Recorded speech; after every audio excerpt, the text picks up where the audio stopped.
I'm Mylaya here at IT Supplies, and today I'm going to show you how to do a head alignment on your Epson SureColor F2100. Before we moved over to our display panel, we ensured that our platen height was at the level P to be closest to the print head. So going to our display panel, we're going to click the right arrow. We're going to click down to printer setup, click the right arrow again, and we're going to press OK for head alignment. We're going to click the right arrow again. We're going to place a white piece of paper in the center, and we're going to press OK again.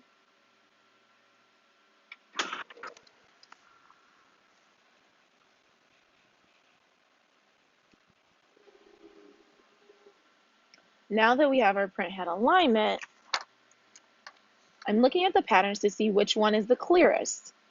So on here, our straightest one is going to be, it looks like 8. I'm going to tab up for 8. And looking at our black, our best pattern here looks like it's going to be a 6. Now we're going to perform a nozzle check to ensure that all of our nozzles are firing.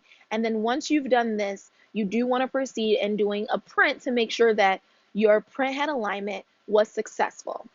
So we're going to go over to maintenance, nozzle check, and press OK.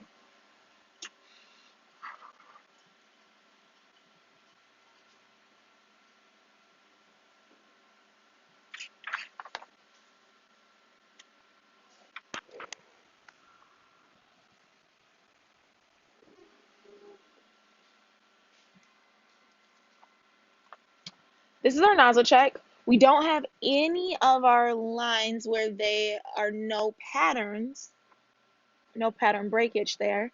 So we look really good. You can't see my white because I'm on white paper, but all of my nozzles are firing properly, and if they weren't, we would just do a print head cleaning. But after this process, you do want to ensure that you, again, print a small image to ensure that your head alignment was successful, and we were good with our nozzle check as well. And that's successfully how you do a head alignment using your Epson SureColor F2100. Thanks so much for watching this. If you would like to see more of these videos, please go to our YouTube channel.